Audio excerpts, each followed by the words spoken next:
একটা দুর্ঘটনা ঘটে গেছে, আমাদের যত তাড়াতাড়ি সম্ভব এটাকে রিকভারি করতে হবে। আমরা সেই রাস্তাতেই আছি।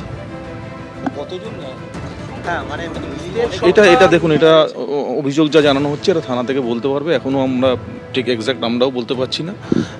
তবে নিশ্চিতভাবে পুলিশ এসছে, এসডিও সাহেব এসছেন এখানে, তারা নিশ্চিত আগামীকালের মধ্যে আমরা হয়তো এটা শর্ট আউটে বার করতে পারবো। স্থানীয় বাসিন্দারা যেটা বলছেন এবং আমরাও কিছুটা যতটা ভেতরে ঢুকতে পেরেছি, ফায়ার ফাইটিং সিস্টেম ছিল এত বড় একটা কারখানা। দেখুন, এখন এগুলো না তোলাই হলো প্রশ্নগুলো। আগে যে কাজটার জন্য এসছি, আপনারাও এসছেন, আমরাও এসছি, সবাই মিলে আগে উদ্ধার কাজটা সম্পন্ন হোক।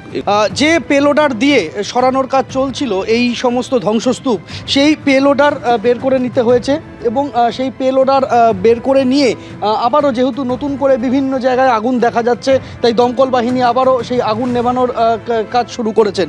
এবং যে জায়গাতে আমরা রয়েছি, এই যে অংশটা ছবি তুমি এই মুহূর্তে, দর্শকরা এই মুহূর্তে দেখতে পাচ্ছেন, সেই জায়গাটা হচ্ছে ডেকোরেটর সংস্থার গুদাম, নিউ পুষ্পাঞ্জলি ফ্লাওয়ার্স।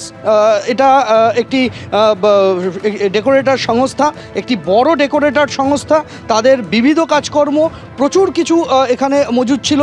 সেই নিউ পুষ্পাঞ্জলি ডেকোরেটার্স, তাদের গুদাম আজ এই অবস্থায় রয়েছে।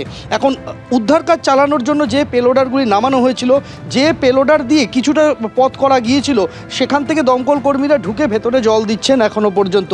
কিন্তু এই যে সুবিশাল ধ্বংসস্তূপ, এই ধ্বংসস্তূপ সরানো এই রাতের অন্ধকারে, ওই পেলোডার দিয়ে সরিয়ে এই সমস্ত লোহার কাঠামো কোথায় রাখা হবে, কিভাবে সেগুলিকে বের করা হবে, এটা যতক্ষণ না পর্যন্ত ঠিক হচ্ছে ততক্ষণ পর্যন্ত কিন্তু এই জায়গা, এই চত্বরকে পুরো খালি করা যাচ্ছে না। আর এই চত্বর, এই যে ধ্বংসস্তূপ, এটা যদি খালি না করা যায়, কে কোথায় চাপা পড়ে আছেন, কে কোথায় আটকা পড়ে আছেন, তারা কি অবস্থায় আছেন, একেবারে বলা অসম্ভব। এই মুহূর্তে উদ্ধার কাজ বন্ধ রয়েছে, উদ্ধারকারী দল তারা বাইরে অপেক্ষা করছে। দমকল কর্মীরা আবারও নতুন করে জায়গায় জায়গায় আসছেন, জল দিচ্ছেন। যেহেতু এখনও তাপ কমেনি, তাই এই মুহূর্তে উদ্ধার কাজ চালানো যাচ্ছে না। যারা নিখোঁজ রয়েছেন, পরিবারের সদস্যরা, তারা অসহায়ভাবে, হতাশভাবে তারা বসে রয়েছেন।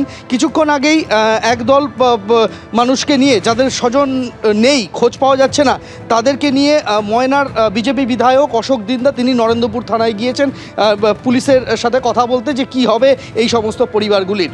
কিন্তু এই যে ধ্বংসস্তূপ, এই ধ্বংসস্তূপকে যদি না সরানো হয়, তাহলে কে কোথায় চাপা পড়ে আছেন কিন্তু বোঝা যাচ্ছে না। যদিও এখনও পর্যন্ত এই যে একটা গোটা দিন কাটতে চলেছে, গতকাল যদি ভোররাতে আগুন লেগে থাকে, তাহলে এখন থেকে মাঝরাত, বলা যেতে পারে যে 24 ঘন্টার কাছাকাছি সময়। এই ধ্বংসস্তূপ কখন সরানো হবে, কখন এর ভেতরে আটকে থাকা লোকজন কোথায় আছেন তার খোঁজ শুরু হবে, তা কিন্তু এখনই বলা যাচ্ছে না। শুভ্রজিৎ। বেশ সন্দীপ, আপাতত তোমায় ধন্যবাদ। এবিপি আনন্দ, এগিয়ে থাকে, এগিয়ে রাখে।